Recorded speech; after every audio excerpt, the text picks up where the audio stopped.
নমস্কার বন্ধুরা, বিশ্বরূপ দর্শনে আপনাদের সবাইকে স্বাগত জানাই। দক্ষিণ এশিয়ার ভূরাজনীতিতে গুরুত্বপূর্ণ পরিবর্তন লক্ষ্য করা যাচ্ছে, যেখানে বাংলাদেশ ও পাকিস্তানের সম্পর্ক ক্রমশ ঘনিষ্ঠ হয়ে উঠছে। সাম্প্রতিক সময়ে এই দুই দেশের প্রতিরক্ষা সহযোগিতা বাড়ায় ভারতের জন্য নতুন কৌশলগত চ্যালেঞ্জ তৈরি হয়েছে। বিশেষ করে দুই দেশের সেনাবাহিনীর ঘনিষ্ঠতা ভারতের জন্য উদ্বেগের বিষয় হয়ে দাঁড়িয়েছে।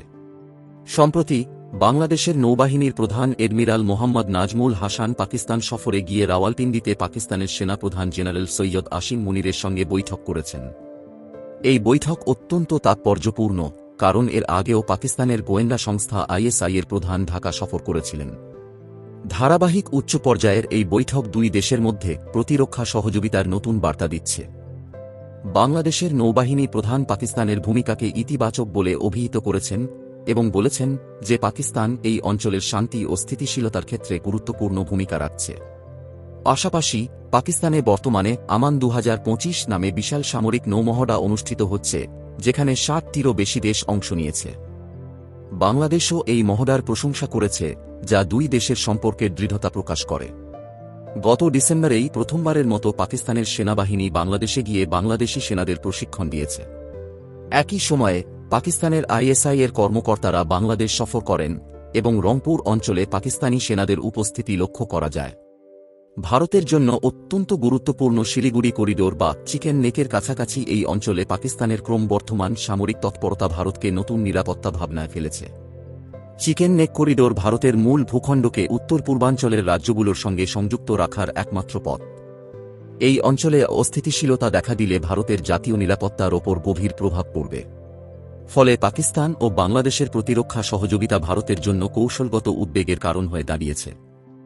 বাংলাদেশ পাকিস্তান সম্পর্কের পেছনে চীনের ভূমিকা অত্যন্ত গুরুত্বপূর্ণ। চীনের belt and road initiative BRI প্রকল্পের আওতায় বাংলাদেশ ইতিমধ্যে $25 বিলিয়ন বেশি বিনিয়োগ পেয়েছে। বাংলাদেশের প্রতিরক্ষা সরঞ্জামের 72% চীন থেকে আসে। 2022 সালে বাংলাদেশ ও চীনের মধ্যে একটি যৌথ সামরিক মহড়াও অনুষ্ঠিত হয়েছিল। সম্প্রতি বাংলাদেশ চীনের কাছ থেকে জেট-10 যুদ্ধবিমান কেনার সিদ্ধান্ত নিয়েছে, যা দক্ষিণ এশিয়ায় শুধুমাত্র পাকিস্তানের কাছে রয়েছে। এটি স্পষ্ট করেছে যে বাংলাদেশ, পাকিস্তান এবং চীনের মধ্যে প্রতিরক্ষা সম্পর্ক আরও শক্তিশালী হচ্ছে। ভারতের জন্য এটি কৌশলগত দিক থেকে উদ্বেগজনক, কারণ চীন দক্ষিণ এশিয়ায় ভারতের প্রভাব হ্রাস করার কৌশলে বাংলাদেশ ও পাকিস্তানকে ব্যবহার করতে পারে। ভারত এই পরিস্থিতির ওপর নিবিড় নজর রাখছে। পররাষ্ট্রমন্ত্রী এস জয়শঙ্কর কূটনৈতিকভাবে পরিস্থিতি সামাল দিতে চেষ্টা করছেন, যাতে বাংলাদেশ ও ভারতের মধ্যকার সম্পর্ক ক্ষতিগ্রস্ত না হয়। তবে বর্তমানে বাংলাদেশের অর্থনৈতিক সংকট এবং অভ্যন্তরীণ রাজনৈতিক অস্থিরতা এই পরিস্থিতিকে আরও জটিল করে তুলেছে।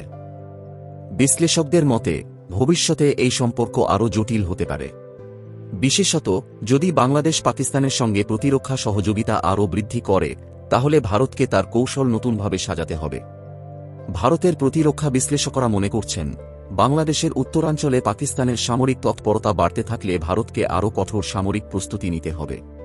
এই পরিস্থিতি শুধু ভারত বাংলাদেশ সম্পর্কের ওপর নয়, গোটা দক্ষিণ এশিয়ার ভূরাজনৈতিক সমীকরণের ওপরও ব্যাপক প্রভাব ফেলতে পারে। তাই ভারতের উচিত সতর্কতার সঙ্গে পরিস্থিতি পর্যবেক্ষণ করা এবং যথাযথ পদক্ষেপ নেওয়া। আপনার মত কি? এই পরিস্থিতিতে ভারতের কি করা উচিত? কমেন্টে জানান।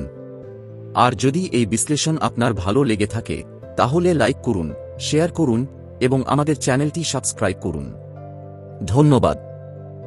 ভিডিওটি পছন্দ হলে লাইক দিন, কমেন্টে আপনার মতামত জানান আর শেয়ার করে বন্ধুদের দেখার সুযোগ করে দিন। আরও আকর্ষণীয় কন্টেন্ট পেতে চ্যানেলটি সাবস্ক্রাইব করুন। ভালো থাকুন, নিরাপদ থাকুন, আবার দেখা হবে।